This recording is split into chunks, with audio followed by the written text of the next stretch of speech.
The National Coronavirus Command Council has decided to enforce a nationwide lockdown for 21 days with effect from midnight on Thursday, the 26th of March.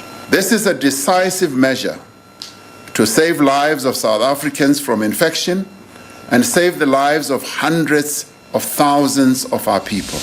南非总统对全境5600万人民宣布锁国21天，要求所有南非国民留在家中，除了购买食物、拿取社会救助与寻求医疗之外，全不得外出，违者罚款。而南非所有商店一律停止营业，与防疫和民生必须相关的药局、加油站、交易所、银行、医院、警局以及超市则照常运作。南非成为非洲采取激烈防疫政策的第一国，他甚至率全球之先的定出连坐法，鼓励民众通报新冠肺炎的确诊亲友，不通报者照罚。You are legally required to report a neighbour with the coronavirus in South Africa. If you don't, you could face time in prison. The reality is that South Africa has a unique set of circumstances of, our socioeconomic status of our people. There are over 50% of South Africans who are poor, over 11 million South Africans who are unemployed. And so really, we are going to need to be a lot more heavy-handed as we deal with this matter if we are going to be able to flatten the curves. 宣布锁国3周的这一天是3月23号周一，南非确诊人数突破402人，等于单日新增128人。南非在这一天超越埃及，成为非洲大陆新冠肺炎确诊病例最多的国家。Has increased six-fold in recent days. From 61 cases just over a week ago, there were 402 by Monday. For the government, an alarming escalation. The best advice for Africa is to prepare for the worst and prepare today. 世界卫生组织 WHO 也如临大敌，暗示非洲很可能将是继中国大陆、欧洲与美国之后第3波掀起大流行的震央。因为非洲国家在对抗 AIDS 结核病之外，几乎已无医疗余力。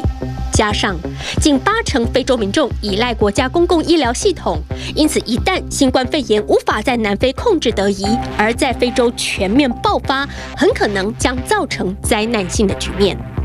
这是为什么南非在3月15号确诊人数突破60例时，就比全球各国更快的立刻宣布全国进入灾难状态，禁止意大利、美国、中国大陆等疫区国家人民进入南非。3月23号确诊人数达402人，南非宣布锁国21天。3月27号确诊人数又破900人，南非几乎每天都以增加100人的速度翻倍。全非洲感染人口，南非就占1/3为最大宗，埃及和阿尔及利亚分占第2和第3位。但全球公卫专家认为，非洲的确诊和死亡数字可能大幅被低估。因为南非和其他非洲国家在防疫上有3大难处，其一是非洲国家无法进行全面的检疫，政府根本负担不了检疫所需的成本。People don't really have that much money, and I don't think people will want to spend that much money on getting tested. I don't think it's a first priority for a lot of South Africans.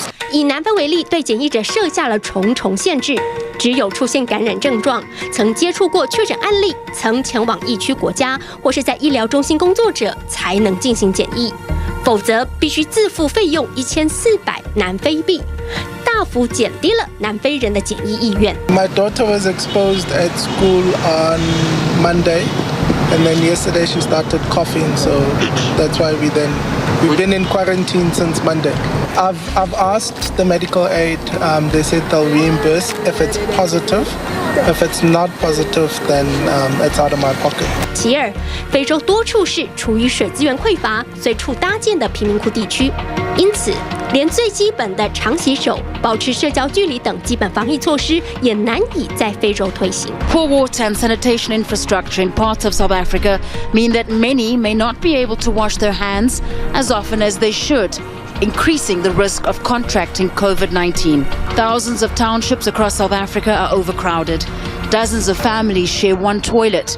Streets are lined with rubbish, and people have little, if any, space to themselves. 其三，非洲国家的医疗资源过于匮乏，国家医疗健康系统普遍脆弱。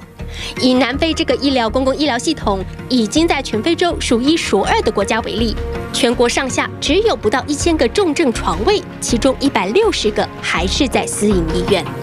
国际专家忧虑，一旦南非疫情持续扩大，医疗体系势必崩溃。Our public healthcare systems are broken. Our intensive care units are full even before we get to COVID-19. So again, there's a real danger, and this is why I think we need international support for Africa. We need a mobilization of resources.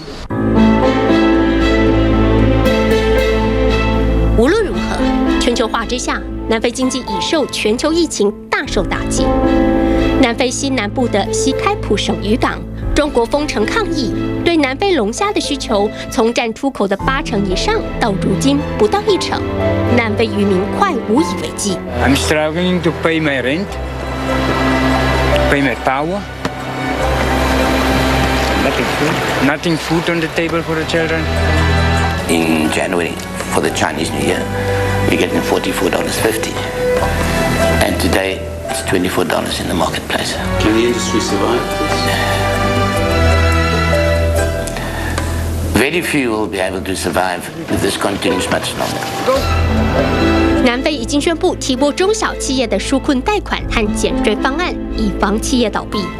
然而，防疫专家警告，到4月上旬，南非感染人数恐将达4000人，连带可能引发整个非洲大陆的疫情爆发。